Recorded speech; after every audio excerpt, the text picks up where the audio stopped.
welcome to Movies, Films, and Flicks. I am Mark Toretto, and joining me is Megan Shaw, David Toretto, and Adam, the last name of the kid from Tokyo Drift. This is Movies, Films, and Flicks.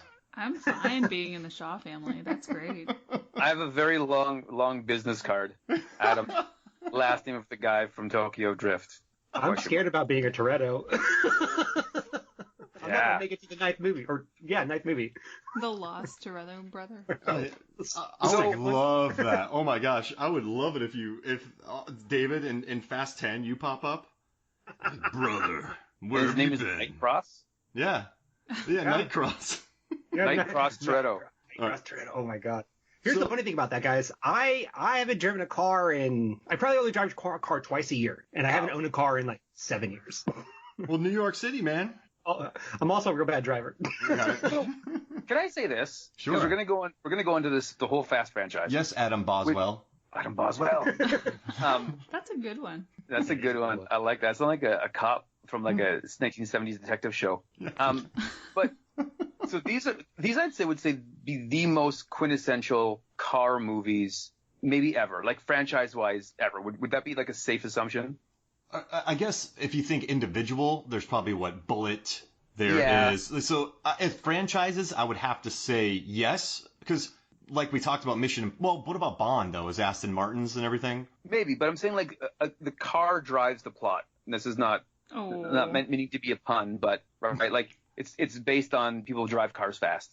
Yes. It's odd to me that there isn't a beloved car throughout the series. There's a type of car, like Dom likes his Chargers and his Super Bs and whatnot, but it's not like one car has maintained through the series. Like, David was saying he hasn't owned a car for a while. Most car movies, it's like, the General Lee or the Red Tomato or the Aston Martin, whatever it's going to be. But there hasn't been like a car that has lasted even 2 movies. Yeah, there's no iconic car. But I guess they're pretty rough on them. And they do travel around. So the first one's in California, the next one's in Miami, the third one's in Tokyo, the fourth one is back in California, the fifth one's in Brazil, the sixth one's in England, the seventh one is in California, but then it goes overseas and they go somewhere else, and then Hobbs and Shaw is in London and Russia and everywhere else, and then the ninth one is Antarctica, New York. Right. So I guess if they had to take that car with them. That's a good point, though.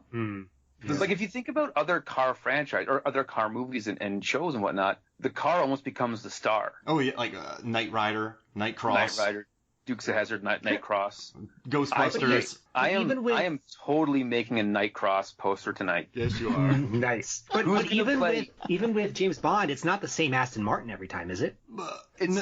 It was for Dr. No and Goldfinger, I think, but no, it's not the same Aston Martin. And that's kind of the bit is that like he gets a new car every movie, right? Invisible cars, remote control cars. Car what as I think's gadget. going, car as gadget's a really good one. Like what I think's going on here is that it's more of each person has a car archetype because like Dom's like American muscle and Brian is foreign. I don't know enough about cars to talk about this basically. But they all have their own like type that they like, and they just change it in and out of what version that is. And Tyrese's type is always the most inappropriate car for the job. Yes, it is. That makes me so. I got a Lamborghini. Just the wrong choice. All right, so what we're doing. So I guess I'll get into what we're doing here. What we're doing is all of us. So we have David Cross, Adam Hodgins, Megan Hoffmeyer, Mark Hoffmeyer, me. We all turned in our rankings of these 9 movies. And what we did was the movie with the lowest score wins. The movie with the highest score is in last place. So we're going to work our way down from 9 to 1. Now, we have a thing to say here is I love all of the Fast movies. So yes, it's such a razor-thin margin of least to first. And even if we're putting something at 9, that doesn't mean we don't like it. The movie at last place that we're about to talk about, I was cheering yesterday. So we were cleaning the house, and I was supposed to be cleaning the floor, and there's a scene that happens in the movie, and I had my hands up in the air. I looked like Rocky climbing the stairs, watching what happened in this film. So we love number 9, right? We're not saying this isn't Indiana Jones 4. We're fasties. No. Yeah. We're fasties. We are fasties. It's our new fandom name. Mark, I know you love Crazy Data. And so I compared my listing to the Rotten Tomatoes, like where it lines up. Complete opposite? Well, I think that's not relevant, but the highest ranked Fast franchisee is the animated show on Netflix. Yeah. Fast and Furious Spy Racers has the highest rating of any Fast franchise entry. Oh my gosh, I love that. We How didn't crazy cover that is one. that, right?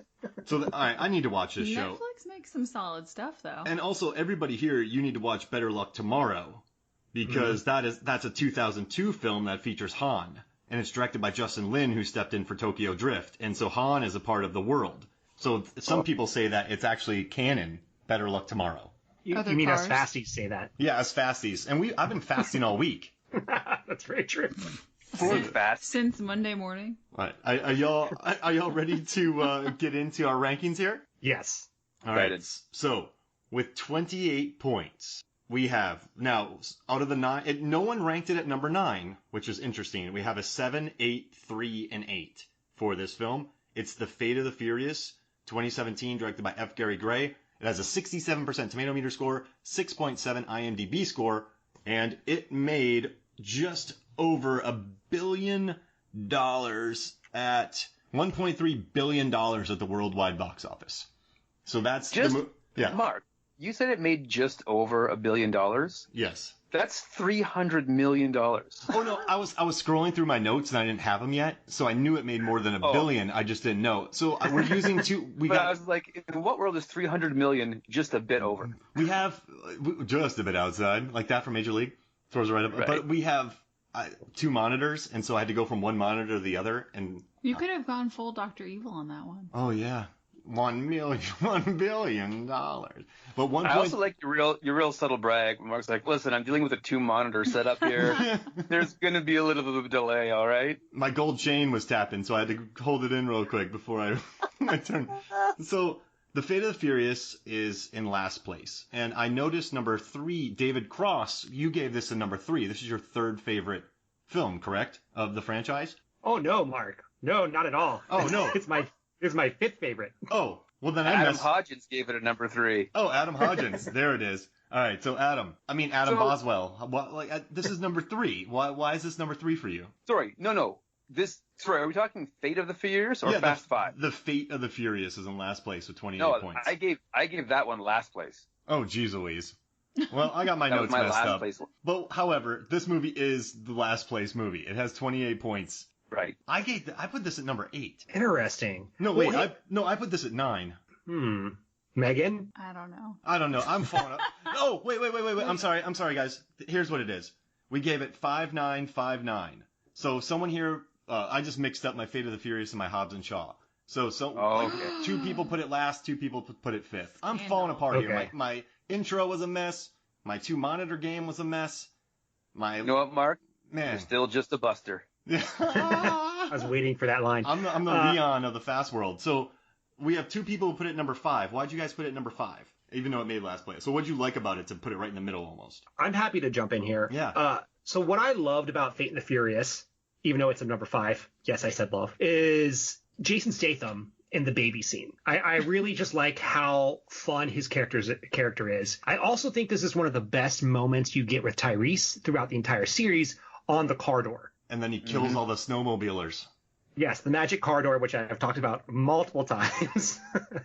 Oh, I figured that out. I sent you the answer. Did you see it? I did, but what let's tell the audience. So like my thing is that at the end of Fate of the Furious, Tyrese is in his really fast car that he shouldn't be driving. It's bulletproof and he's sliding off into the water and Tez shoots a harpoon through it and yanks him out and he basically goes surfing on his car door. But it's basically a magical car door because one is bulletproof and then it's not harpoon proof. I was looking at. Are you calling it a carpoon? Because that's pretty amazing. Oh. Yeah, it's a harpoon. Yeah. I like it. I love it. But in the 6th one, Tej developed a brand new grappling hook. And when Roman grabbed it, he's like, "Whoa, man! Whoa! Watch out! He's like, "That's no grappling hook. That's an aluminum, titanium grappling fueled by NOS that can shoot through anything." So I'm thinking, whatever the technology was, he included that into his grappling hook from 6. Definitely did. Yeah, A grappling hook callback. So yeah, I was so excited, and so I think it's more powerful than bullets. That's my only thing. That's my only guess right there. But he did say it's a very powerful grappling hook. I think you should do a data article for Reddit on this.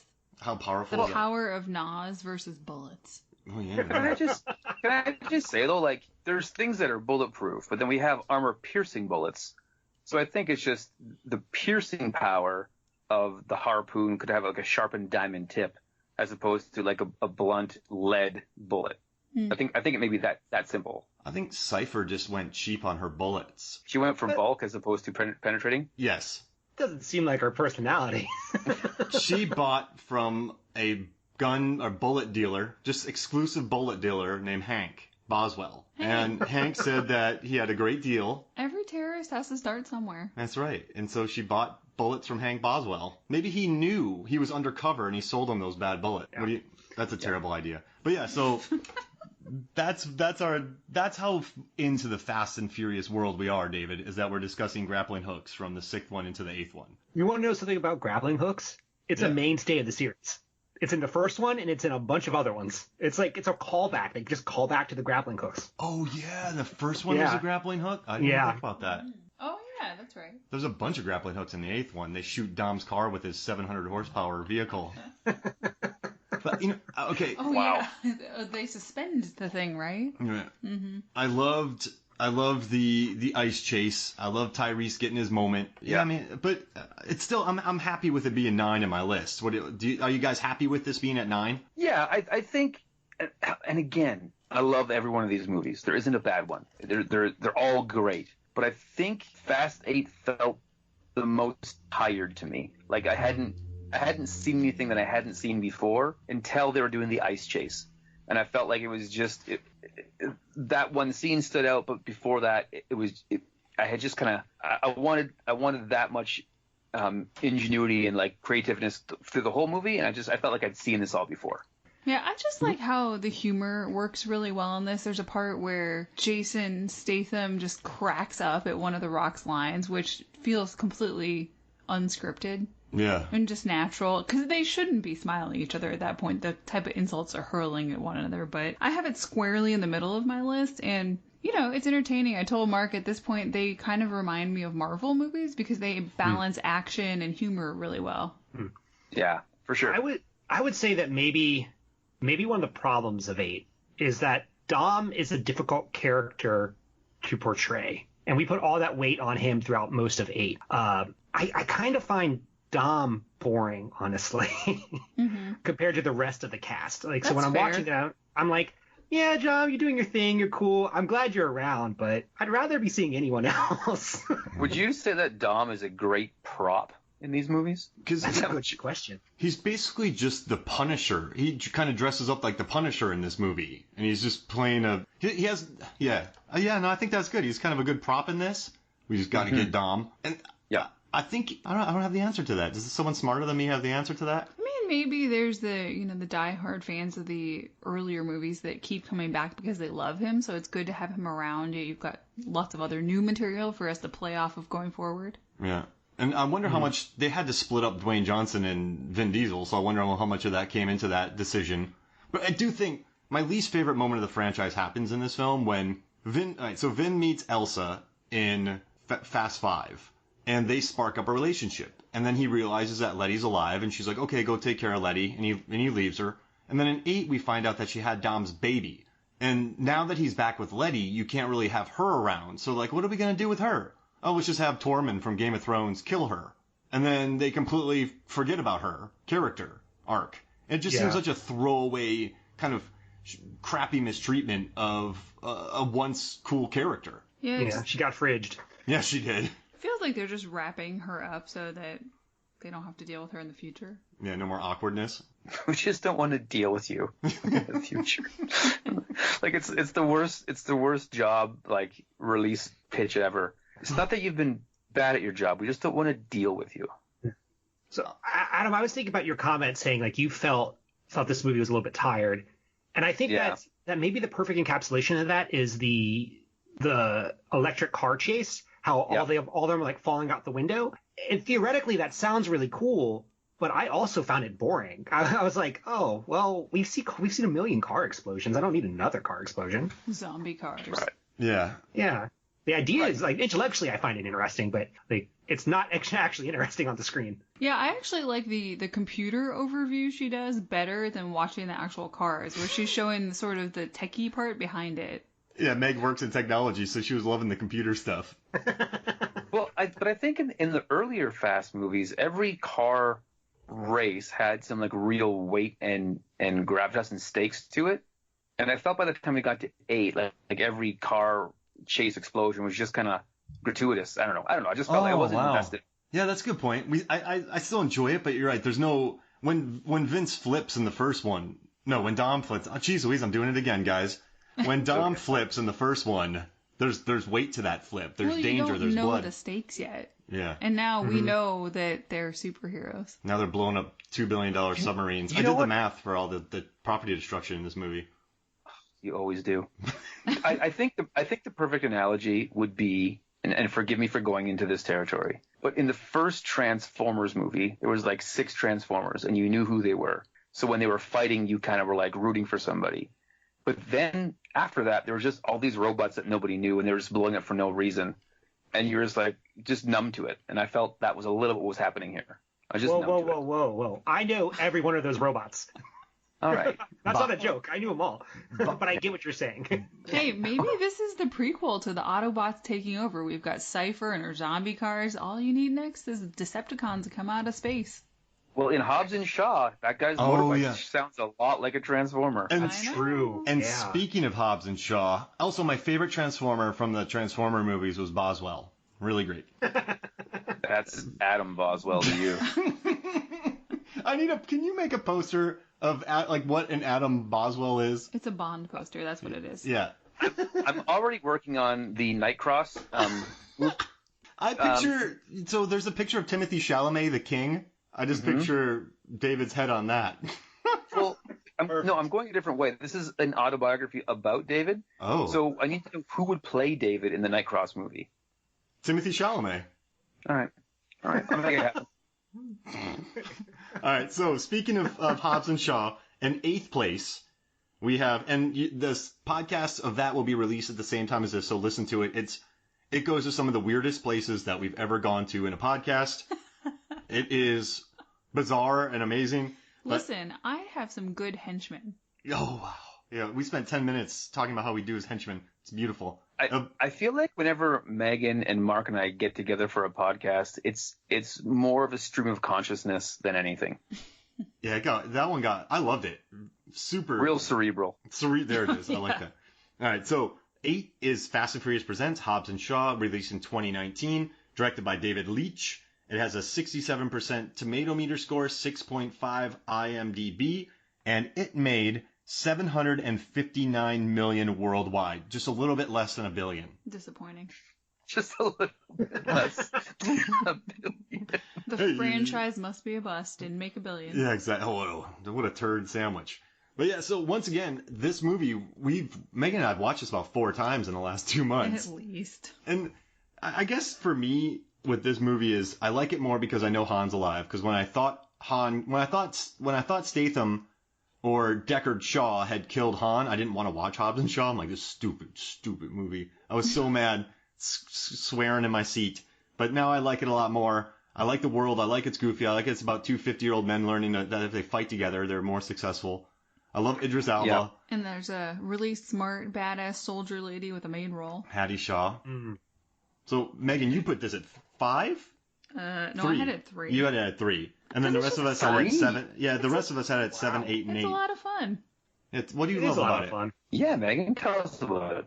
What do I love about it? Well, their humor does get a little bit bro-ish and annoying at times, but I understand that they're just trying to piss one another off. I don't know. The sequences when they start in the beginning of the movie and they're both getting ready, it's really hyper cute. I love the stylized music in it. I like the way it just moves along in a fast clip. It is fast and furious for sure. Yeah, and it's funny. I mean, I love Vanessa as Hattie. She's really good. I like the little introduction of their cons that they would do. Oh yeah, the Mick Jagger. Mm-hmm. And then Eddie Marsan gets killed in every David Lynch Eddie movie. Marsan is really good in this too. Well, We've seen him in a lot of weird roles this year. I don't know. I dig it. I think it's a good compliment to the franchise. I like that they added Ryan Reynolds and Kevin Hart to it. Oh yeah, they're super weird side characters, and they give them a lot of attention, which makes me so happy because I love just some weird stuff. Yeah. I told my girlfriend that this was the best 80s movies made in the 2010s. That's a brilliant summation. Yeah. Because it's just action, testosterone, mostly testosterone. So what I love about this film is really Dwayne and Jason Statham's chemistry. Whenever those two are on screen, it's electric. Even when they're not on the screen together, it's electric in different movies because I just love those two characters so much. But I would say that my biggest problem with this film is that it feels like a movie that The Rock made and not really a Fast and Furious movie. Oh, for sure. So that's my comment exactly, is that this is a great movie, but when I'm putting it in amongst my favorite Fast movies, it doesn't feel like it's part of the franchise to me. Yeah. Yeah, why didn't we include Six Underground in this? That's basically a Fast movie. Oh, yeah, you're right. Incredibly. Basically. But Did it make $1 billion, Megan? Netflix will never tell us. it had 1 billion viewers. Well, I can't Allegedly. say allegedly. I can't say yes or no to that. But yeah, no, I mean, but I guess I never really thought about it like that. It kind of annoyed me that I felt like this kind of kept us from getting another Fast movie. But every time I watch it, I just enjoy it. I like the big whiskey pours. I like that there's 4 different big action scenes. I like that The Rock can fall 100 yards from a skyscraper and be totally fine. I like when he's trying to capture Hetty, and she's ducking from him, and she's threatening to throw car batteries, and he's pulling helmets off her head. It's a lot of fun. Very dynamic. She's a Street Fighter. But the question I have is like, but does this version of Luke Hobbs mesh with the other versions of Luke Hobbs? No! 'Cause Funny, 'cause it doesn't. It really doesn't. He has a Mark different was daughter. talking about that earlier. Yeah. And all right, so remember in the first, all right, so in Fast 5, he was pretty, like, he was more respectful to everybody, and then this one comes along and he's just barbing with people. Well, it's a completely changed 180 on this character. He's completely different. So I don't know if he can go back, can he? You said his favorite was always Brian, so my theory was that now Brian's gone, he's not really nice to any of them. Oh, you're right. So we watch these all again. If you watch his interactions with Brian, whenever Brian will stare right into Hobbs' soul, and Brian will say something, and then Hobbs just goes, "Yeah, you're right." No, that's Samoan Thor to you. Yeah, I love that text message. That's so cool in 6. But have you guys noticed that Brian can stare into Hobbs' soul and just shake not him? at all. Yeah, watch 6 I didn't, again. but I'm going to watch them all again tonight and just check that out. And I was like, Megan, look at this. That's how excited I get. I'm jumping up in the air like, Paul Walker staring down Hobbs, and Hobbs like, I'll get you, brother. I can just picture all you guys watching these movies, chugging some Nas energy drinks. Some Jeff Gordon energy drinks. I couldn't find any. I tried. No, I mean, I saw. It's illegal in 50 states. yeah. I was going to say that this movie feels more like Jungle Book, Jungle This Book. movie feels like the Jungle Book. like the remakes with The Rock. His character like sort of acts. Oh, like- Jumanji. Oh, Jumanji. Yeah, that's what I mean. Yeah, Jumanji. Whoa. I was like the Jungle Book. In what world is Hobbs and Shaw like the Jungle Book? So in my head, picture all my synapses just like misfiring, trying to think about the Jungle Book. David, then I heard Jungle Book, but in my mind, I saw Jumanji, so I got you. Okay. Yeah, I mean, just larger than life, right? Yeah. Well, it's just Rock being super charming, and he is super charming, but Hobbs is a little bit gruff. He's like 90% gruff, 10% charming. And this was 60% charming, 40% gruff. I love your babushka. That was really funny. People like me. I think it's in the Fate of the Furious. Hobbs' character, he looks at Jason Statham and he goes, "You need to shut your dick garage." Oh, yeah. When He's- they were standing in the command Yeah, room trying to figure out how to... And I'm like, did he just say that? Like, did that? And then Hobbs is playing nice dad who eats 9,000 calories at breakfast in Hobbs and Shaw. I'm like, this is a different character here. You gotta have that Yeah. work-life balance. That trip to England that he takes is going to be horrible. 9,000 calories in your stomach. All right, number 7. It is The Fast and the Furious Tokyo Drift 2006, directed by Justin Lin, and it has a 37% tomato meter score. It has a 6 IMDb score, and it only it made 90 million domestic. Wow. And it made 227 million worldwide, close to $1 billion. So that's I mean, I'm definitely making Mark a close to $1 billion shirt. No, I got to tell you guys, seeing Tokyo Drift at number 7, and this is our favorite. This isn't the best Fast movies, but seeing it at 7 kind of hurts my soul a little bit. I know. I was just thinking that too, because when we watched it, there was a lot more to it than I remembered. And I like what Ebert said about it. It's that you get the different viewpoint of Japan. You get in with the culture, the racing. You go in kind of the back alleys. I really dug how they were streaming live in 2006. When I lived in Korea, they were streaming TV in the subways. So I love that they were so ahead of us in 2006 that they were live streaming the races. But I don't know. I dug Boswell. I don't mind him. I liked Bow Wow. I liked the Nathalie. I forget her name. I liked Han. I thought Han was probably like the cool. Han's like Obi-Wan Kenobi in this movie. He's very chill. Yeah, Han's great. He's like a surfer dude. So I'm going to guess that I am the lowest rank here. I ranked it second to last. Yep, you are. Wow. Okay. We have an 8665. So before I get into my negatives, I'm going to give you some cons so no one hates me. Or my positives, I mean. So one, I do like this film. I think the story is compelling. I love Han. I love the different type of racing, and the soundtrack slaps. Yeah. Oh, it's so good. All great things. Some of the negative things about this for me is the beginning is very, very strange. It has some weird sexual politics to it with like two guys trying to race for a woman. It feels like something that came out that would have happened in like a movies from the 50s, like with biker gangs. I felt really turned off by that. And then I guess I wasn't a big fan of the final chase, the final race through the mountains. I thought it was difficult to understand what was going on and to view. Yeah, it felt very clean. Like it didn't feel like visceral like the original races felt. Yeah, it wasn't gritty and scary. You can just picture them sort of drifting through the hills. They just drifted. Yeah, that makes sense. What I kept thinking when I was watching it was like, I want 5 cars doing this, not just 2. But then I guess they had that in the middle of the movie with Han, so they didn't want to redo it at the end.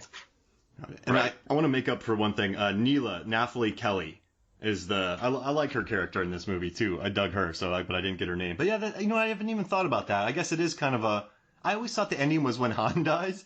So when we did,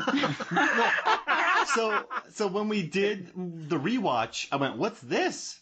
Oh, there's another chase." And he was just driving down a mountain. Yeah, I remember we were about 3/4 through, and I look at you and I was like, "Wait, did Han already die? Yeah, did that happen?" We were confused about that. And the answer is, Megan, no, he didn't. Oh yeah, no, he didn't. He didn't. You're right. Oh, it makes me so happy. But I guess I just sort of dug. You know what's weird is I know they had to go back and put him in the prequels, but all the decisions that Han was making. That's some great de-aging they did in this movie for him. Yeah, he looks great. Mm-hmm. The MCU if you should watch copy them in that. order, it's good stuff. But it's clear to see why they kept him around. And also, I like just what Justin Lin did. I thought he had brought a different voice into it. And also, I kind of dug the Carr family that they formed. I like that the kids, they kind of, like Bow Wow and all the other guys kind of just hung out. And they helped out with the cars and they raced around and Han just took them under his wing. I kind of dug the adoptive family vibe in that. And that's kind of what I see. That's kind of what Dom did. So I like that Han did it in this movie. Yeah. Full story arc with this one. Yeah. I would say. Unlike some of the other ones, it's hard to figure out what the story arc is because they're more plot driven. There's a legit story arc for this one, so that's a plus. Yeah. Yeah. I didn't dig I felt the I hate my dad aspect of it was a little bit forced. Yeah. Like the tension. I felt like I don't need like a bratty teenager as my protagonist here. Ooh. Yeah, That's a good point. I'm a little disappointed how into all the honeys Han was, considering Giselle just died, but I guess we can give him a pass. Yeah, maybe he's depressed. He's loving the honeys in this one. Maybe the honeys love him. Maybe they feel safe around him, so they just stay around him because he's a good guy, and he keeps them safe. Yeah, that's what it is. Mm-hmm. On my most recent rewatch, I kept thinking to myself, this movie would be better if Lucas Boswell. Oh my God, is it Sean or Lucas? No, I can't remember. No, his last name's Lucas. His last name's Lucas. Okay. Yeah, no, so it's Sean Boswell is the character's name, and then Okay. the kid's name is Lucas Black.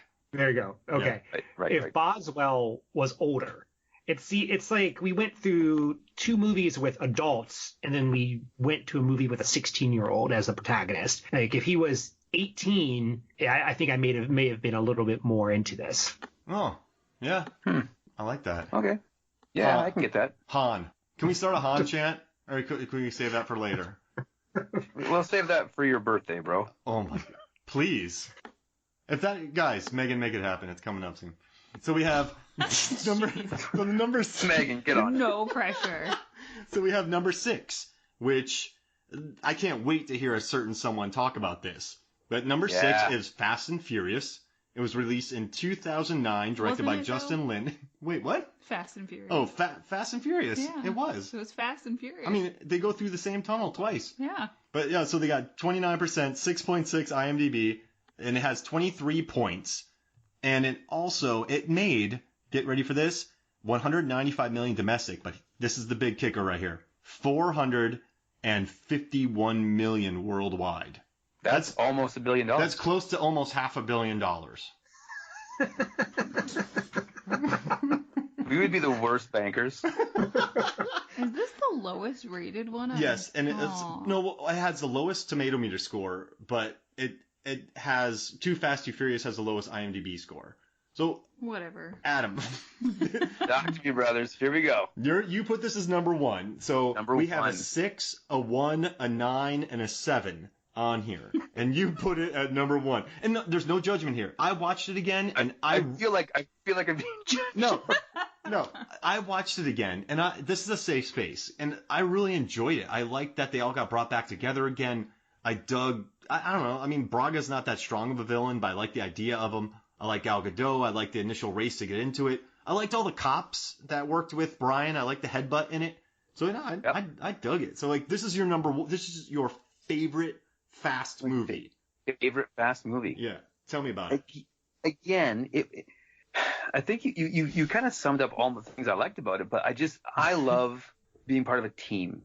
The idea of being a part of a group.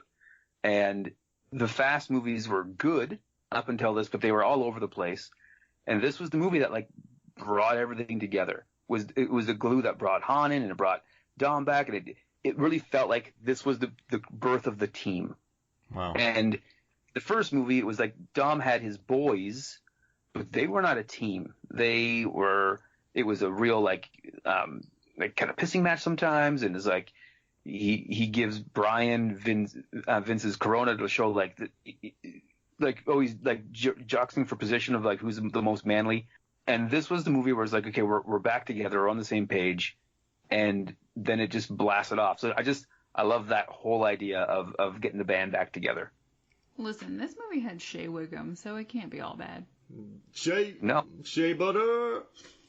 And how sweet was like Rebel Agent Brian at the beginning. Yeah, I like it, and I like all the speeches. Like all those shenanigans were fantastic. And did you like the speeches that they made in this when they kept saying you're this close to being good or bad? So you make one decision, and who are you? Who are you going to be?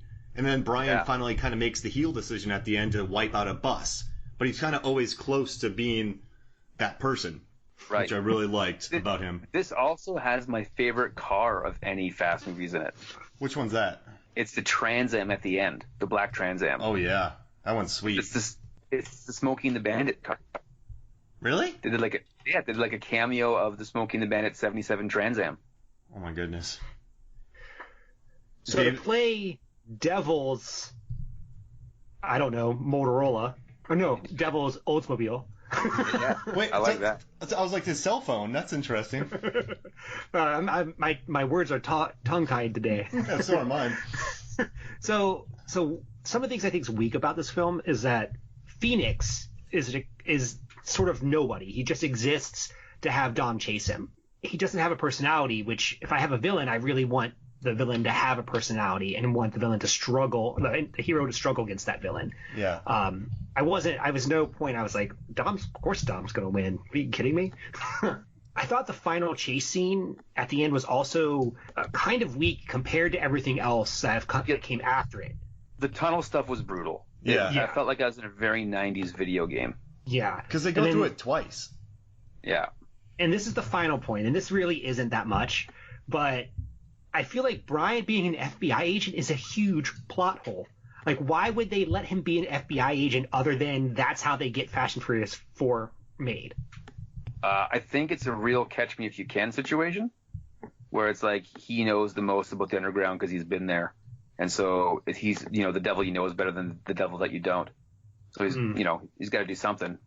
And this movie features a truck driver with an iguana.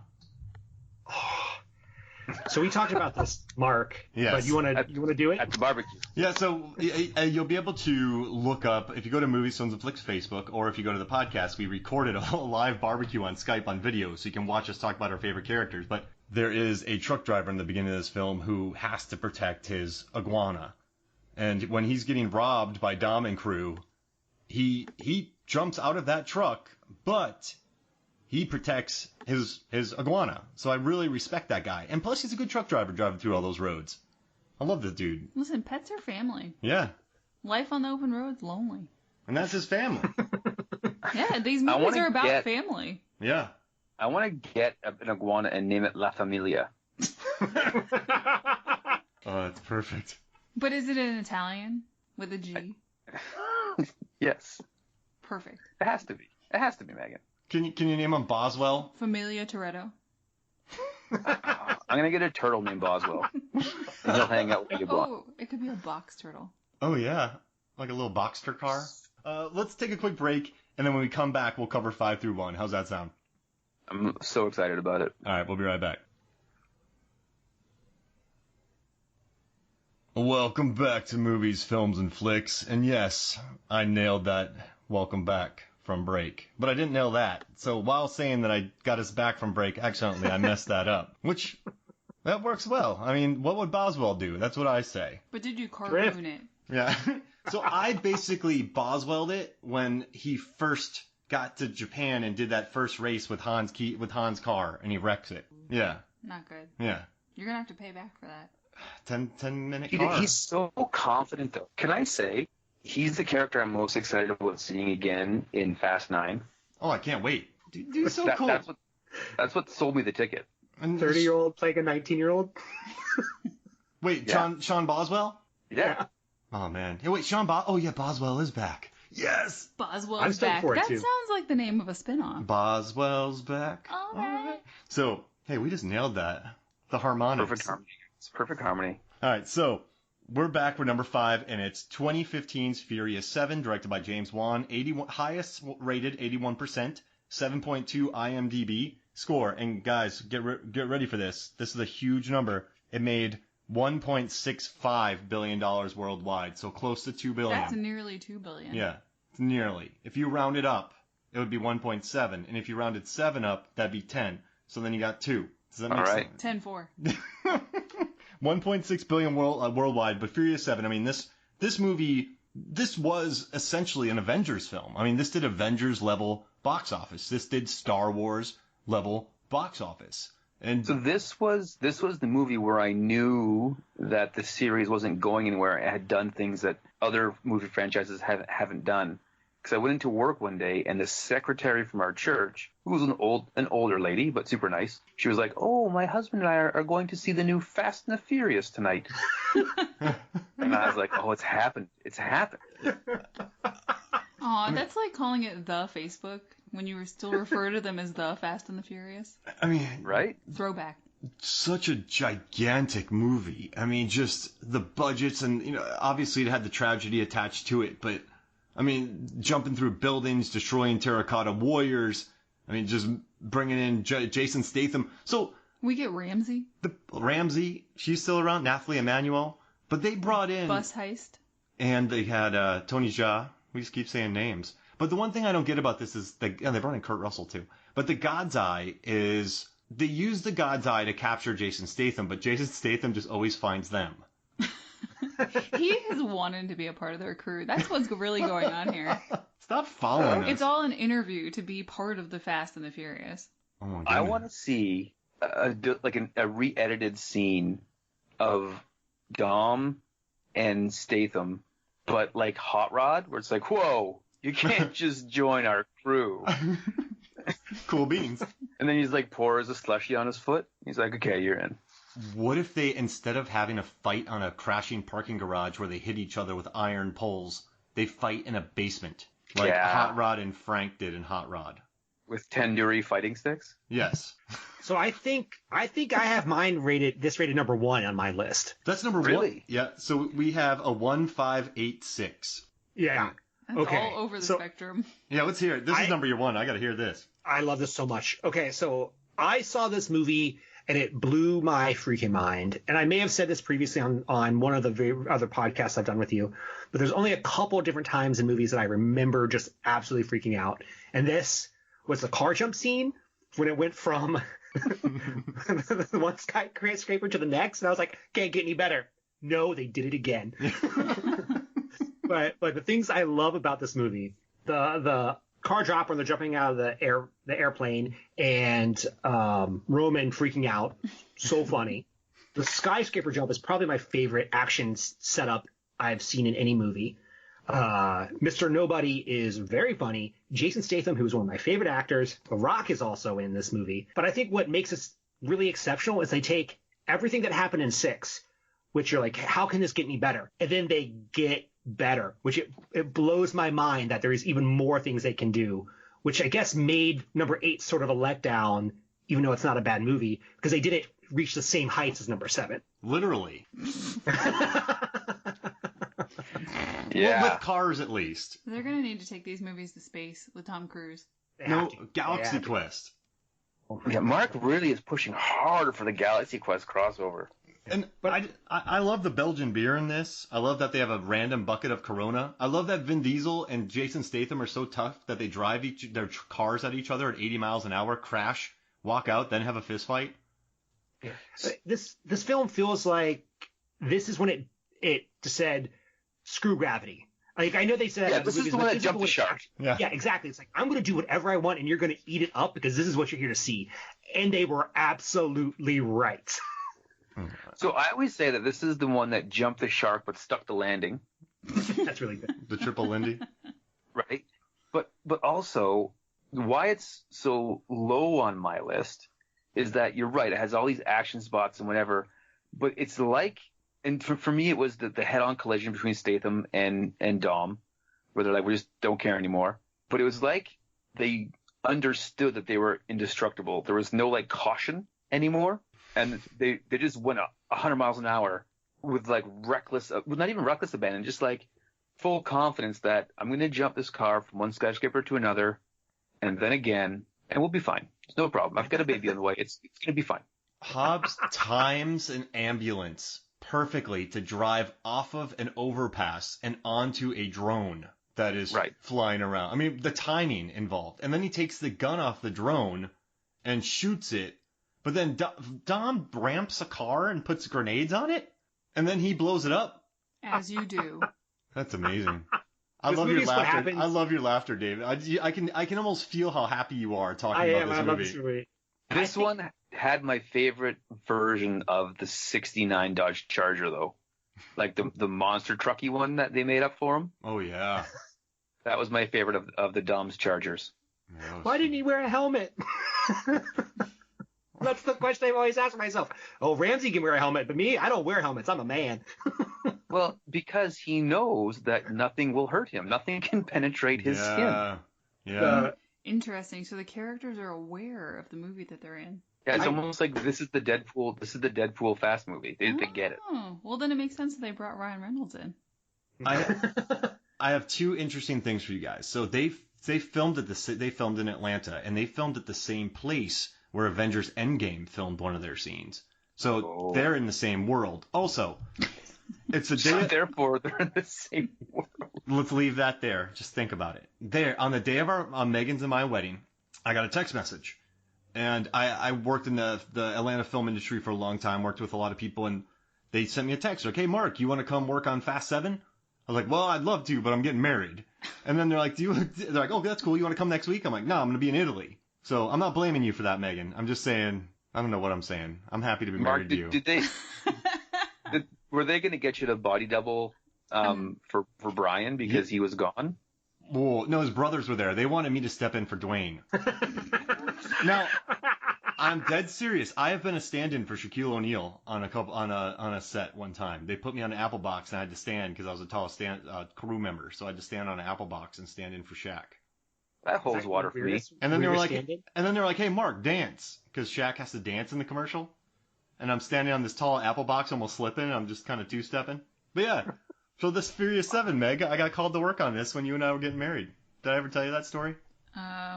Probably. I'm not apologizing. I had a great time. We loved it. I would never apologize. And you know what kind of bums me out, guys, is I worked on a bunch of sets, so I guess I don't want to say the movies because it's super pretentious, but I would always see the Fast movies. Listen, two monitors. Just say the movies you're on. No.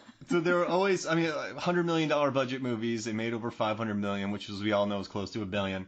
But I'd be working on these films, and I'd see the Fast set across town, and I would just kind of put my hand out. Like, oh, I want to be on that. So close. Yeah, but then I was on some other set getting paid, so I guess I can't complain. Yeah. Right. Yeah, but moral of the story, Avengers, Fast and the Furious, same world. Makes on sense. that logic, though, Superman starring Christopher Reeve would be in the same world as James Bond. Yes. Okay, I just want to make sure we're tracking here. Well, any city that takes place in New York is in the Fast and Furious world, then. We're done. Exactly. By that logic, right? Wow. That means Galaxy... Oh, sorry. Before we jump on, I jump over to the next film. I just want to say what I think about Fast and Furious is it's the living embodiment of the rule of cool. And are you familiar with the rule of cool? Where they walk in a straight line looking awesome? Well, yes, that's clearly it. But it's this idea in creative narratives that you can fudge reality if it's awesome. Oh, and this right. Yeah, and that's this whole movie. It's just like, gravity doesn't really work by this, but it's cool. Oh, that's perfect. The rule of cool. Bullets don't hurt. They literally don't hurt some of these guys. You know what I've decided is, I think none of it truly matters. None of the, gravity-defying, physics-defying bits, because you love their relationship so much, and they're so funny, and they have so many callbacks, so you're invested in the characters. And the rest of it's just eye candy. Yeah. Right. Yeah, I'm down with that. All right, you ready for number 4? I'm excited about it. Fast and Furious 6, 2013, directed by Justin Lin, 70% tomato meter score, 7.1 IMDb score, and it made $267 million domestic and $881 million worldwide, which is close to $900 million. Undershoots it. Just gold. Mark is firing on all 4 cylinders tonight. Yeah, but my spark plugs are not working too good here. So, listen, Fast and Furious 6, we just watched this again. We had it on. This is our fasting week. And watching the fight scene again between Han, Roman, and Joe Taslim's henchmen inside the London kind of tunnel where the subways are, I love how sweaty Roman and Han are at the end of it. Because, listen, you watch these movies, right? 5, 6, 7. Dom is impenetrable. Hobbs does not get hurt. These guys are just larger than life. But you have Roman and Han drenched in sweat, just got beat up. And they do not want to be there. They're like, no, you go in. Yeah. There's a scene where Han is in a headlock and Roman knocks out Han. And it's just the best fight scene. And they're drenched in sweat. And they Joe lost. Taslim's just being a brick shit house. Yeah, Joe's the best. But I just love that about this scene is that there's what I love about 6 is that there's still some humanity left in it, and that's kind of what I dig the most. Well, and I would say that Roman is maybe the most human character in any of these movies. Oh yeah, for sure. He's hungry. He's hungry, but he's the guy who says what we would say. Yeah. He's the opposite of the rule of cool. He's never looked cool once in these movies. I like how he asks Tej for some money for the vending machine. He goes, "You're a millionaire." Oh yeah. You're still trying to get money for snacks? He goes, "That's how you stay a millionaire." Yeah, you were laughing so hard. It's so funny. And then Dwayne Johnson Hobbs shoots it, and then later on he's still eating from the thing. He's so pleased eating the snacks out of the broken machine. And I also love that. Oh, go for it. I was gonna say, I like that everybody else kind of has like their specialty and their thing, and Roman's just like, I'm also here. Hey, he wanted to be a leader later on. No, He's he's loud. loud. A lot of things, Yeah. but he's just Brian's friend. One of my favorite lines is when he's talking about how the crew, led by Owen Shaw, who was David's #1 pick during our Fast and Furious Shaw drift draft. family forever. And I love when he's comparing all the different characters. Like there's lookalikes for each gang, and he sees this blonde that's part of Owen Shaw's, and she looks at Brian, and he's like, "Brian, when'd you get this haircut?" And he's like, "You know, you're the prettiest blonde in here." And it's the coolest moment between him and Brian. Brian flicks him off, and they both just laugh at each other, and they just think it's just, I don't know. I guess for me, I love the little human moments in this. I like the stuff between Roman and Han when Giselle is beating up those people, and he's like, "Man, you better get her a big ring." And then they just have that weird conversation. And that is a very weird I like when conversation. Tej and Hobbs go off on their own. They're kind of, I like the two of them together. They're fun together. I like Brian staring piercingly into Hobbs' soul. I like Brian beating up Braga for no reason. Well, you gotta beat a broad. Every movie, who doesn't need a prison fight? Come on. I need that. I wish that was my high school yearbook quote. Everyone needs to beat up Braga. Everyone needs to beat a Braga. So I have some things that we haven't talked about that are really awesome with this one. Talk to me, buddy. Updated carpoons. Updated carpoons. That's right. Yeah. This is when the carpoons really go crazy. Oh, yeah. And also, there's a callback from 2 to 6. So in 2, they shoot this thing into Brian's car, which shuts it down. Oh, So right. Brian- I remember those. Brian gets it out of the car. In this one, they shoot him with one, which wipes out Tez and Woman, of course. Oh, sorry. But then Brian just knocks it off in this one because he knows from 2. There's so many callbacks in these films. That's what I love. I also really like with this scene is that, or this movie is that Dom's team is fallible. Right? Yeah. Like they get wrecked by Owen's team at the beginning, and destroyed. you don't really, you don't really see that going forward. Like this is still they aren't that great, and that's why I picked Owen Shaw over #1 overall in the draft, because Owen leads the team that wrecks them. Yeah, they wipe them out. And I love the scene where Brian gets flipped and there's a slow motion of him in the air, just flying around. And Letty comes out. Letty comes out and foils the chase too. She knocks Dom away, and then Dom chases her, and she just shoots Dom. So yeah, this is a good crew they have. Wait, is he shot in the shoulder 3 times in the series? Yep, I think he's shot in the same shoulder 3 times. Yeah. And there's never a reoccurring shoulder injury. Like, it never bothers him. It never flares up on a rainy day. Because he's the soldier from Bloodshot, obviously. Yeah, I told you, it's the Avengers world. He's Groot. He is No, Groot. Mark, we are Groot. We are Groot, my bad. And watch Now I'm Bloodshot, by crying the way. over here because you said we are Groot. Watch Bloodshot, by the way. It's very good, and listen to the episode. So you mentioned something, Mark, about sweat, and this is something that we skipped over. No, we got to the 5th one yet? We haven't gotten to the 5th one yet. Not yet. No. Well, I'm gonna wait to get to that one then. Yeah, the 5th one really hits the nos. All right, so let's move on to 3. Let's get ever closer. Number 3, which makes me very happy, but it also makes me feel like I'm insane for having it this high. It's Too Fast, Too Furious, 2003, directed by John Singleton, 36% tomato meter score, 5.9 IMDb score, and it made 198 million domestic, and it made 368 million worldwide. It made more money than the Fast and the Furious did worldwide, and it only made 41 million less domestically. So compared to the Fast and Furious without Vin Diesel. So it was still a very, very, very successful film. It just was not enjoyed by critics, but it's Too Fast, Too Furious. And this was #1 on my list. Say that name without thinking the theme song. Too Fast. Too fast. Oh, you can't do it. Too fast. But watching it again, and I know... I'm too fast for y'all. What I love about this movie... Dude, Megan just stared into my soul when she said it too, guys. But what I love about this movie is how Florida it is. I love the relationship between Dom and Brian. I like when... Dom and Brian and Roman. I like when they first meet back up. And Brian sees that there's going to be a fight. He tells the guy he's with, "Hey, hold up, like there's about to be a brawl." And the two of them just fight it out. Brian uses his jujitsu, which he uses all throughout. Roman was definitely a better fighter in this movie because he's one-punch KOing people everywhere. I like that it's about a weird drug dealer who just, I don't know, he gets his cigar cutter stolen by Roman. I don't get it. I really don't. They drive into a boat. But I love They have Sookie. ejector seats. I like the whole crew. I like that it brings in Tej, and I like that it brings in Roman. I don't know. Ted Levine's always cool. The first races through downtown Miami are a lot of fun. The bridges going up and down, that's definitely a Florida thing. You sympathize, going between islands and canals, waiting for the damn bridge. Now, we had 2 people get this number 1, and then we had a 9 and a 4. So what did this get to? Why was this a 9 and 4 for y'all? Do you want to go first, David? Sure. So of all the movies, this is the one that makes the least sense to me. As you've already talked about, I cannot explain to you what is happening at the end of the movie. Like, I don't understand why there's a big chase, why Brian is just murdering fellow officers or these people who probably weren't doing anything wrong. It just makes no sense to me at all. It doesn't mean that I don't like it. I like car chases. It just means that I don't understand it, and that ruins some of the fun for me. Florida. And this is the most Florida movie. But some other things that I'm going to push back on is I think the acting is the worst in this film.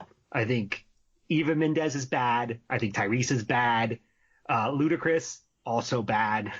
And these are all people I really like later on in the series. I don't think that their characters are bad, but it was just cringe-worthy watching them act in this. And then finally, they took a 180 on the nu metal and went all the way to a different style of music. And I don't know if I dislike it, but maybe I wanted some more transitions to the rap.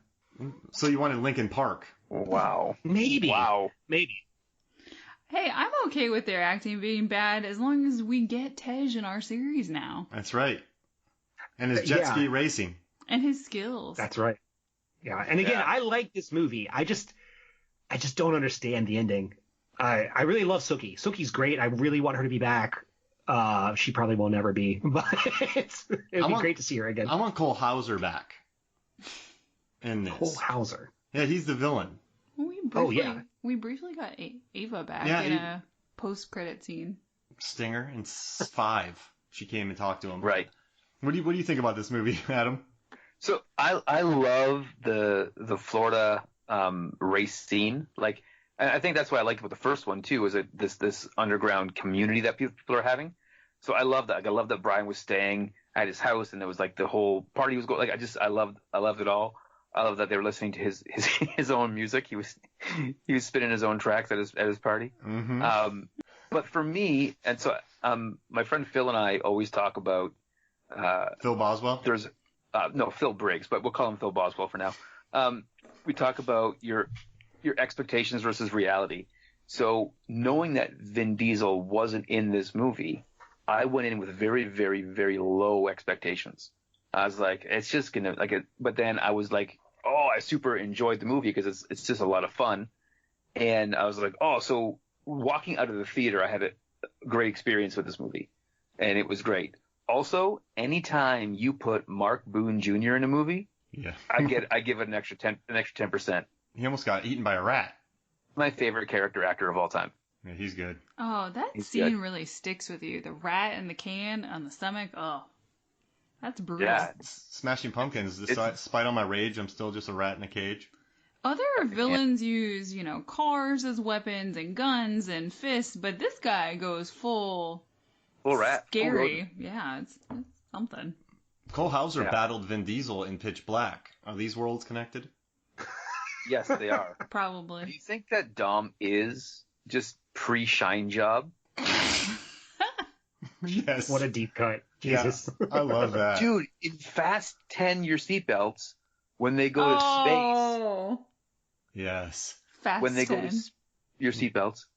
When they go to space, they're going to leave Dom behind, and he's going to get his Shine Job and become Pitch Black.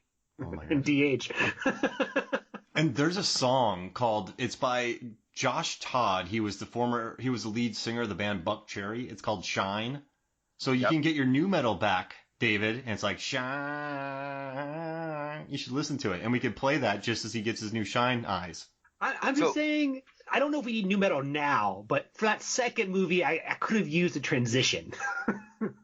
This also has my favorite race in it. So the race to the initiation race to get the job. Yeah. It's my favorite race of any of the Fast movies.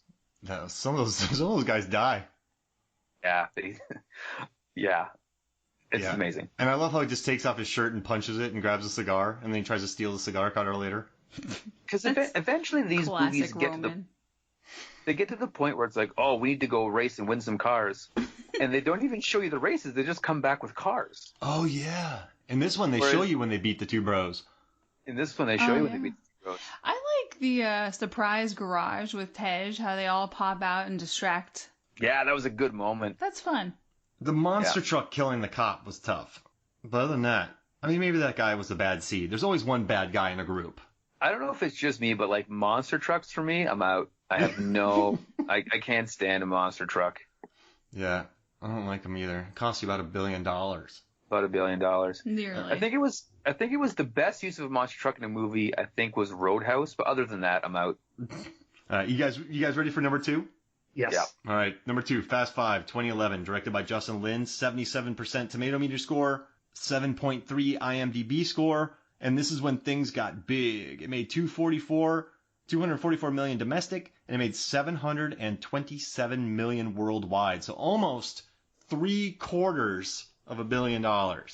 So this Fast 5, David, you were watching this the other day, and you were just sending me messages. I mean, this is a proper action film right here.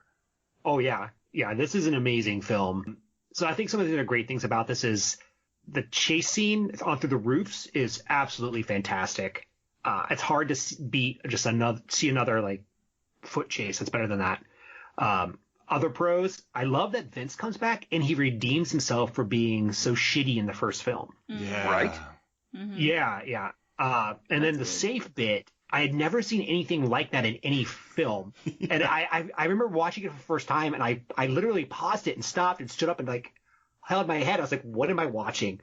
Oh my God. Like that's not a joke. I had that reaction. Yeah. Absolutely. So again, I love the safe bit, and then I love that they do the switch reveal at the end, and I'm like, oh, so that was a fun bit. But for me, this movie is like the quintessential scene is The Rock arresting Dom and Brian, but he's unable to do it because they're in Brazil. Yeah. Mm-hmm. When he's like, you're under arrest, and he's like, I don't feel arrested, Brian. Do you feel arrested? No, I don't feel arrested. And then The Rock isn't backing down. He's like, oh, just let it sink in. It'll get there. And there's just such like testosterone going on, and you're just like, who's gonna crack? Yeah, it was nuts. I applied to be an extra on that because they had filmed it in Atlanta and then they x-rayed the footage, so they had to go back and film it again. It's a $1 million scene, by the way, $1 million. And I tried to be an extra on it, but they're like, man, you don't look Brazilian. So they wouldn't take me. So I took another job. One company thinks you look like Shaq. Yeah. And another company says you're not Brazilian enough. And then get this, I took another job where I was a cop, and so it was a really featured role as a cop. And I stepped onto the set, and the director goes, nah, he's too LA. So I didn't get featured in it. Aww. They said I looked too much like one of the LA guys. They wanted a Southern guy. So I got crushed 2 times in a week. What does being X-rayed mean? So they filmed it on film, and then when they took it through the airport, because they normally fly it back to either. So back in the day, like Atlanta wasn't established, so they would fly to either LA or New York to edit. And so some dum-dum put it through the X-ray machine. Oh my God. And it happened on a few of the things I was working on. So they had to go back and reshoot it all. So what did you guys think about The Rock's goatee in this movie? I didn't even notice it. I thought it might have just been his sweat building around his... Ew. Because he's so sweaty in this movie. That's a great segue. David, did you have a sweat thing you wanted to talk about so we don't have to talk about this goatee? I did, but it's not. It's still disgusting. I do want to say one of my favorite visuals from this film is when Hobbs is chasing Dom, and Hobbs explodes through a window, and Dom just turns around and goes, "What is happening to me? This is nuts!" Like, imagine. I mean, like Adam, you've run from a lot of cops in your life. Imagine if 100%. Hobbs exploded from a window behind you. Like, what? How would you feel? I would feel, you know, when you like hit yourself with a hammer, and there's that second before you feel the pain. Yeah. And you panic about how bad is this going to be. Mm-hmm. That's the feeling you have when he explodes through a window behind you. Just honored that Lucas Rebecca Hobbs came to spend time. Yeah, that he's chasing you down. And also the car surfing off the cliff, guys. Is that not... All right, top 5 iconic fast moments. We don't have to do them now, but do you think that's in the top 5, the car surfing? No, 100%. Yeah, 100%. It's very iconic. I don't know. In regards to the sweat, guys, I just want to make one small point. Sweat. Hobbs looks so wet throughout this movie. It's disturbing how much sweat is on his face at all times when he's walking around. I noticed it multiple times, and I was like, I feel so bad for him. Okay, can I devil's advocate that? Yeah. Or devil's Oldsmobile it, as you would say? Ooh. So Devil's Boswell it? This is when he was still being The Rock. He had made some movies, but he was still kind of like, he wasn't a super star that we all know yet. And so I think as a pro wrestler, you always got to be sweaty and wet. Like they spray you down before you go out because you look good when you're wet. So much like the roads in every movie. Notice all the roads are wet. That's right. Right. So I think he was like, oh, here comes my scene. Mist me down. And he just has guys mist him down because that's what he's been doing for his entire wrestling career. And so the light plays off of him nicely. Does he have a coconut oil guy? Of course. I mean, he's got 2 monitors, I've heard, so he must have a coconut oil guy. He's not he hasn't got that money yet. He hasn't got that 2 monitor money yet. Doesn't have that Hoff money. So what I also David, sorry, go ahead. Let's get us back on track. Yeah. So what I love about when The Rock jumps through the windows to chase Dom is that Vin Diesel himself is like sort of a big dude. And then you see someone even bigger come rolling at you. Oh man, I love it. So good. So and he wins their fight too. Sorry to jump on you there, Adam. No. I was gonna say this is the only time I burst out laughing that I can remember in an interview that's an extra on a DVD. And so when Vin Diesel was talking about the fight that him and The Rock were gonna have on the interview, the extra content, he says, when you see someone like Vin Diesel, talks in the third person, fighting someone like Dwayne, you know it's going to be the best fight in cinema history. They have a Godzilla fight. And they go for it. They battleships really, and using them as they really think that, they get a real Pacific Rim thing going on. And he wins. Vin wins that fight. That'll never happen again. Probably not, no. No, not with these guys. Because Statham wasn't allowed to go at him like that, so that probably will never happen again. Yeah, they wanted to have equal strikes. But I gotta watch this thing. Vin Diesel versus Dwayne Johnson, greatest fight in cinema history. Right. I mean, it's good, but greatest? And I like when they race. It's Roman, Han, Dom, and Brian, and Brian wins. I dig that part when they all 4 race for $1 million. So how about this? Oh, sorry. Go ahead, Adam. I was gonna say, was that the race though where Brian finally beats Dom and then Dom kind of nods like, I let you win so you could have money for the kid? Yeah, he busters him. I hate that. I hate that. You can't even let the guy win a race. That bothered me. I was like, just Brian can win one race. You can win one. Right? Brian can stare down Rebecca Hobbs right in the eyes and just tear him a new one. He could beat Dom in a race. Right. Yeah. So we've gushed all over this film, but what is something negative about it? I think they kill about 73 Brazilians. Innocent Brazilians. There's a lot of property damage.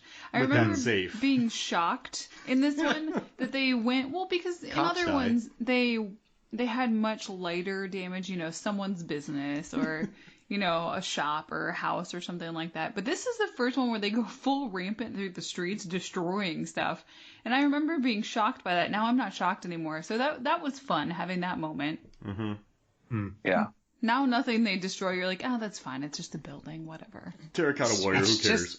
It's just a small country. It's just Sokovia. Yeah. Who cares? So one thing that I would point to that is a negative, and I think you're all going to push back on me, is why is Han in this movie? Because he's the best human being in the planet. Yeah, because he's part of the crew, man. Yeah, but what is his job? But he knew Han. They drove together in 4, remember? And Yeah, but again, what is his job? they drove. So remember when they were driving and they had to get those oil tankers off? Han pulls his car in a perfect, like he flips his car around, goes in reverse, they attach it, she breaks it off, he drives away successfully. Like he's a good driver. He's good with that. He's silky smooth. He's a criminal. He can get the honeys. Yeah, he can get the honeys. You know, Here's the thing. Here's the thing. He's capable. If I'm going to put together, hey, someone says, hey, Adam, I need you to come over here and we're gonna get you to put a crew of people together and Mr. Nobody. We're going to talk about a couple movies. I'm not going to ask you guys not to come because I know you can do it. You may not have an essential job, but I know it'll be better with you. And so Dom knows that. No, even though he's not got a specific job, it will be better with Han. So I'm getting the 2 points here, and I'm taking the long way. Is you have a drift king in this movie who doesn't drift, and then he's sent on a job to get a handprint, and Giselle does it for him. But he hasn't started drifting yet. Has he not started drifting? That might be right. And then also, I think that shows how secure he is of himself when Giselle is like, hey, I got it. There's no bluster from him. Hey, Buster, like, I'm a man. I can do it. He just goes, you know what? You're an extremely capable woman, and I trust you. And she goes and takes care of it, and he's like, yeah, that's great. I get it. Give me some snacks. Maybe he got the idea of drifting from those states Yeah. flinging through the streets like that. Like, maybe the car can do that. I don't know. He goes to Japan and invents it. Yeah. Or being unable to take that turn, which is why they had to do all that thieving. That's a good point. Yes. Megan! Yeah. I mean, I was just getting, I really like Han, and I'm just busting everyone here, making y'all busters. It's just that one scene where he's like, Han, yeah, just Han, go out there and get this thing, and Giselle's like, you know what, I got this. Like, you don't need to blend in. Like, I'll just walk up there and have him smack my ass. And Han trusts her. He's like, I dig it. I'm gonna eat my chips right here. I will say, I think Han's my favorite on-screen snacker. Oh yeah, he's better than Rusty in Ocean's 11. Yeah, I would Robert say Downey Jr. in Avengers. Yeah, I would put him ahead. Because when I always felt weird about Robert Downey Jr. in Avengers because his snacks were so unattainable. He's eating blueberries from like a tinfoil bag, and I'm like, what's that? What kind of blueberries are you eating? He buys strawberries and eats one and dumps them on the carpet. Listen, right? Yeah. No one eats eggs like Brad Pitt in Fury. Oh yeah, that egg eating scene in Fury is amazing. Have you guys not seen Cool Hand Luke? No, Yeah, I've seen it. but we love the lunch scene in Fury. Okay, I'm just saying, Cool Hand Luke eating 50 eggs. Oh, that's great. I mean, best hard boil eating. This one's best sunny side up egg eating. That's the best egg That's eaters a of specific cinema. list we're starting right now. I you know me, I'll do it. All right, you guys ready for number one? Hit it, baby. Number one, that is The Fast and the Furious 2001, directed by Rob Cohen, 53% tomato meter, 6.8 IMDb, and it made $239 million for an original movie, accounting for inflation, all these are, and then it made $344 million worldwide. This is all right, The Fast and the Furious did not have A-list names yet. I mean, No. Pitch Black had come out beforehand, but it didn't have A-list talent. And also, I'll break down the scores on this. We had 28 points for The Fate of the Furious, 26 points for Hobbs and Shaw, 25 points Tokyo Drift, 23 points Fast and Furious, 20 Furious 7, 19 Fast and Furious 6, 15 Too Fast, Too Furious, 14 Fast 5, and get this, 10 points for The Fast and the Furious. So we had a 2, 2, 2, and 4. So like all of us pretty much had it. It didn't get above 5 in all of our lists. And none of us had it at 1, but I'm happy with this. Are you guys happy with this number 1? Yeah. 100%. The original. Yeah. I'm shocked, but I'm happy. I thought number 5 would be number 1. Yeah, I thought number 6 might be number 1, but I thought if number 5 takes number 2, that'd be pretty great. I was just hoping that number 2 would take 5 and 7 would be nowhere near 6. That's gibberish right now. It is gibberish. If 7, 8, 9. If 7, 8, 9, what would be left? But no, What if 7, 8 Hobbs and Shaw? it would be like his breakfast in that movie. That's going to be the Megan Christmas t-shirt. If 7, 8 Hobbs and Shaw. Now, listen, watching this movie again, though, just Vin Diesel, he's good in this movie, Diesel. Like, there's something... He can act when he wants to. Yeah. He really can. He can be a good actor. He just plays the same roles. And there's nothing wrong with that. I think he's just so. Do you think this one got him typecast? He's just so good in it in this movie. He's just, I don't know. I dig his character. I think he's got that Marvel money and he can do whatever he wants. Yeah, we are Groot, the Last Witch Hunter. We are Dom. Yeah, but and I also like Brian. I like the scene where Brian's like, "I almost beat you," and then you get the fast, and then you get the big speech about. You never had me. You never had your car. Yeah, I don't know. I just dig that, and I don't know. I like the music. It was a different world. I almost destroyed my 4-cylinder car after this movie. Is it the best? No, but I mean, I think it's a fair way to. I kicked off the world. It laid put the 4 tires on the ground, I guess. Well, it gives you all the elements. It's got the fast cars, the family, the barbecue. People are furious. Yeah. So I wrote a list of pros for this. Ooh. Okay. Yeah. So here's my 5 pros. Dom is a great antagonist. He is not the main character in this film, which we've talked about previously. Right. It's super novel. I had never seen anything like this before. And recently I found out that this movie was based on an article that someone wrote. Right. Yeah, I didn't know that. The soundtrack was super banging. Yeah. Slapped so hard for when it came out. Mm-hmm. Michelle Rodriguez. Discovering who Michelle Rodriguez was blew my mind. I am still obsessed with her. And then the stunts, the final scene is still an amazing stunt, and also you're worried for Vince in it, and it's I hadn't seen something like that. You're like, Vince is nominally a bad guy, but everyone is still trying to save him. Yeah, and Brian lets him go. Well, and that's another thing. It's like I went back and forth on whether I should mark that as a pro or a con, actually, because I don't know if we understand why Brian lets him go or not, which can be construed as a pro because you can talk about it, but it could also be a con because maybe Brian's story arc is unfinished. Well, in 4, when Maya is talking to Brian, she asks him, "Why did you let him go?"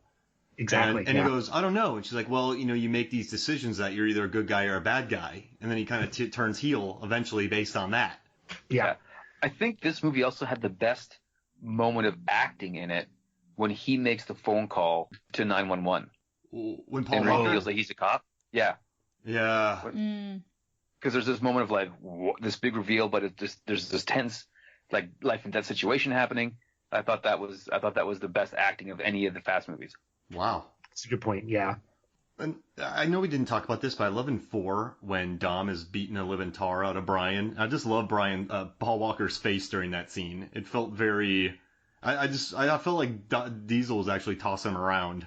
I love Paul Walker's freakouts actually in all these movies. Can we also say for like back to David's cool factor or cool logic? How cool was it the first time you saw those 3 black Civics with the green underlights take down the transport? Oh, yeah. So good. Sliding under semis. Oh, yes. Go driving underneath it, and then the grappling gun and the window. Like, it was just so. I was like watching it, and again, with no context going, you're like, what is happening right now, and how can I be part of it? I remember I thought, who thought this up? Who dreamt this up? Because I want more. Yeah. Responsible for many speeding tickets, I bet. Yeah, and it's interesting because this is the first one. The stakes are very real. You don't know what's going to happen to them at the end. What are the consequences going to be? And then we get this whole universe where we sort of work some of those things out. But it's so interesting because it's addictive. That first taste of it all. I also the only thing in this movie that really ages it is the value people put on DVD players. Yeah. Yeah. I guess on a more serious note about what this movie aging is really Vince's character and how he treats Brian and what the things he says to him, because he calls him a woman and I think and something else in it. And I remember watching, I was like, that would not fly today. Like that's a definitely no quote. Yeah. Yeah. And if we want to talk about like another con, and I think we have to talk about this if we're going to talk about this movie, is, how does this relate to Point Break? And is it actually a remake? Do we care if it's a remake? I forget who said that. I think one of you guys told me this, where listen, I make the compare every time I talk about this movie. I'm like, it's the best Point Break sequel ever, or remake. Yeah, it's a better remake than the Point Break remake. But I guess someone said something about I was talking to somebody and I was asking them what they thought about Indiana Jones 4. And they're like, you know what, man? Like, I don't like it, but I get more time with Indiana Jones. So I guess with this movie, I guess I'm thinking I get more time similar to something about Point Break because I love Point Break. So, I mean, I love the plot of Point Break. I'll take it. I'll take another remake. That's good. Do you think that the Fast and the Furious is to Point Break as Fast 5 is to Sunset Shark Club? Yes. Yes. Such a deep cut. That is, yeah, absolutely. I mean, when you're on the waves and you're looking at the water, if the riptide takes you, you swim sideways. I mean, that's Fast 5 right there in a nutshell. That's Fast 5 in a nutshell. That's some actual prose right there. Yeah. I guess my point with this, Mark, is about the remake stuff. Is I don't care about remakes. I will watch them because I get more of something I like, and it doesn't eliminate the previous movie. When I see people get up in arms about remakes, I'm like, then just don't watch it and watch the original. I don't understand why you're mad. Yeah. How about this? Instead of it being a remake of any sort of the story, much like the music in these movies, it's a remix. The remix. Remix. A remix of Point Break. And to go to that point, it's like recently my son, who's 12, just watched the new RoboCop movie, the Sam Jackson one. And I was telling one of my friends, and they're like, "Oh, how can you let him watch that? It's awful. It's not like the original one." I'm like, "Well, first off, at 12, the original one would blow his poor mind all over the room." And he gets to enjoy it, and he thinks it's a fun movie about robots doing cool stuff, and I get to have mine and watch it and enjoy it for what it is.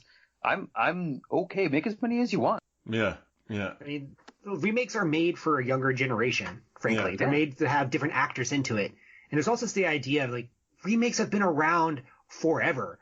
Like, what is it? Was it Romeo and Juliet is just a retelling of, Isolde and Tristan. I forget the name. Tristan. Yeah, that's like they're not going anywhere. Like, no reason to get up in arms about it. The Great Train Robbery was made in the early 1900s, and it was quickly remade a year later by someone else.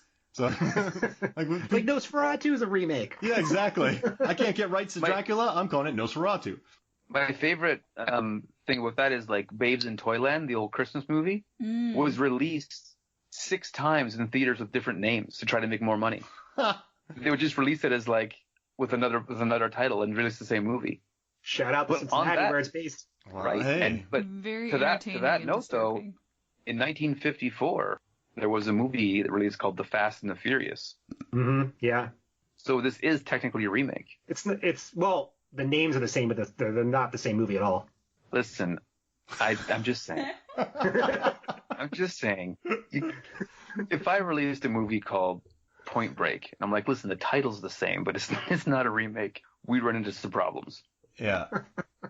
But no, I mean, I believe they traded the rights to the Fast and Furious from the 50s for some stock footage. Yeah. I'm not joking. I think that's what happened. Oh, really? Yeah, that's not a joke. Oh, wow. Oh, my bad. I don't know. I guess, it definitely has that vibe to it, but I guess at the end of the day, the casting was perfect. Rob Cohen did he established the world. With those initial races, they copied they didn't quite know what they were doing here, but somehow in this first movie, they kind of established the rules moving forward for this franchise. And I dig it. Like, you get the cool car culture, the different type, the different vibe, the family atmosphere, the Corona, the barbecue. Do you think 9's gonna beat out number 1? Oh, all right. Let's place nine right now. Where do you think 9 will be in your top 10 list? Squarely in the middle. Squarely in the middle. Yeah, it's tough to say because, like, with 8 being, like I said, a little tired for me. If 9 they do stuff like if they do new stuff right away and it feels fresh, then it could be a new number 1. But if it's still a little bit tired, it can be. I think it's going to be either 1 or 10. It's going to be ends of the spectrum. 4. So right under the middle. Han's in it. Nearly the middle. Yeah. Nearly the middle. Okay. Close to $1 billion. My thing with this movie is I think I've talked about this before, Mark. Is we have to establish stakes for Dom because he is such a superhero. His team has to lose. And for a narrative structure to function, it has to be the Infinity War of Fast and Furious. Like, someone has to die, his team has to get wrecked, and it makes perfect sense that John Cena, who's his brother, I believe, or half brother, comes in and does it because the films are about family. Well, I heard a crazy thing. So they had to do some reshoots because of a script leak. But there was a scene in the middle of this film where everything's gone haywire for the team, and Vin starts making this speech about how he was on this mountain and there was an avalanche and it took out half of their crew, and they were living in this cave for about a month, surviving, and some people died, some people lived. And he's like, we're gonna get out of here. And a shark comes out of nowhere and eats him. And they filmed it, and they had to reshoot it, of course, because of script leaks. But I think they were really going there, and I think you got a great point, David. I think someone is going to be killed in this and then come back in the next one. But still, like, there needs to be, yeah. But who could they kill? Like, a serious question, who would they get rid of? Who would be the emotional weight of this film? Han. No! Do they would pull they kill Han twice in a series? You bring him back to kill him off. I think Han's going to be a double agent in this. For Cypher? No, I really do. I think it's going to turn out that Han's the bad guy. Oh. Han, can you imagine, though? Because they left him behind. If they pulled a Steven Seagal from Executive Decision with Han, like had him make a triumphant return and then the next scene he's dead. I would lose my fucking mind. I'd sob. I mean, I think Mark would leave the theater. I would. Yeah. They're going to put him in an Imperial transport, and then they're going to shoot him down with their force lightning, and then we're all going to think he's dead, but in the end of the movie, he's going to come back, and it's going to be okay. Like Chewbacca? When I was in Rise of Skywalker and I thought Chewbacca died, I'm like, I'm out of here. Yeah, Mark was done. I'm like, stupid. And then he came back. back. When I started, I was like, I'm out of here. When you said when I was in Rise of Skywalker, I was like, you were in that movie? Like, yeah. I immediately just thought you were in the film. So if you watch closely at the end when all the people come, so what they did was, Mark, I won a contest, and like, you can be any character in this. So I became Wedge Antilles. I looked like Elvis. I had big sideburns, weird helmet, and you can hear me going, I'm coming in. This is worse than the Avalanche story. I was Wedge Antilles in Rise of Skywalker. Elvis Antilles. I guess my point I was trying to make to bring this back, to reel everyone back in from this crazy sidebar. You're donutting us around. But is that's not our style to come back to reality. We just follow the trail. I'm sorry. It's just the bunny trail. It's who I am. I can't get it out of my head. You can't kill Michelle Rodriguez. That's the only thing I'm trying to get at. It's like, please don't kill her again. Because I view her as the heart of the series. That's Dom's main person. It's Dom, it's Brian, and it's Michelle. But now that I'm talking, I'm worried about Mia, because that could be real horrible. Wait, they could bring back Leon and then just blow him up with a rocket launcher. Yeah, just have him walk out. Some real emotional depth there. What do you think about that? Mm-hmm. Well, I mean, I want Leon back. Let's be honest. You can't kill Tej. You can't kill Roman.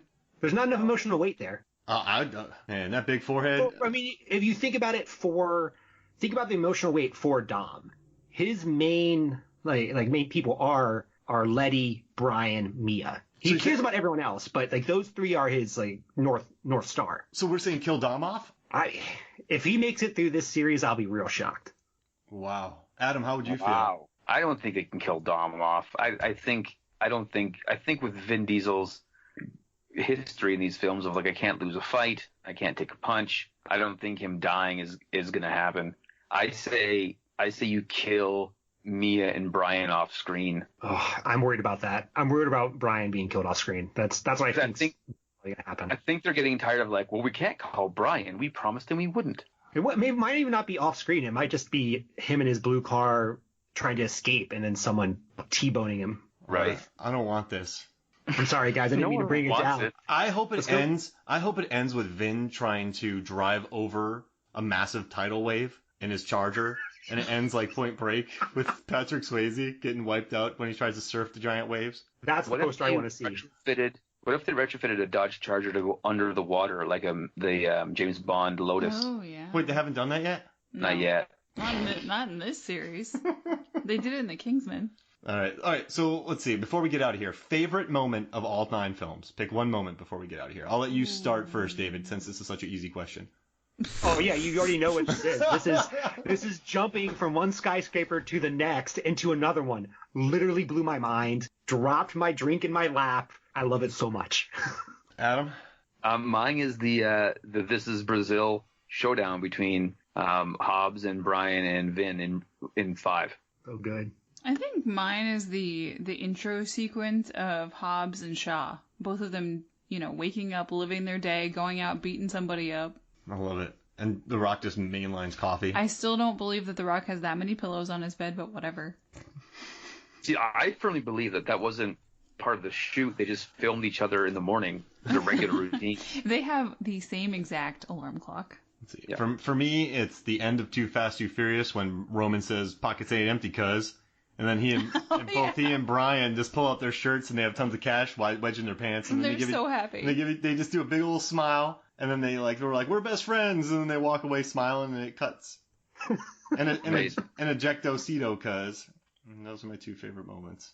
All right, this is good. But, well, thank you guys for joining me. This was an epic thing, but I think it'll give people hope. They have to wait another year for Fast and Furious, and we're going to release this when it should have been. So we're going to have millions of people lining up to listen to this thing. So it's going to be good. Whatever that movie looks like, it'll be worth the wait. Yeah, definitely. And how about this? Let's do something. We can't get there fast enough. No, and I'll be furious if it gets delayed again. When the next trailer comes out, so they're going to release another trailer for the upcoming release. We should do a trailer talk 2 for it. Oh, I'm down with that. All right, better fasten your seatbelts. Oh my god, it's so good, man. All right. So I'm very excited about it. David Shaw, for Adam Boslow, for Megan Toretto, and for Mark Hoffmeyer. Wait, how did I get promoted from Shaw? This Mark Hobbs. This is Movies, Films, and Flicks and Fast and Furious, and we'll see you next week. Bye. Mark Hobbsmeyer. That's so good. Hobbsmeyer.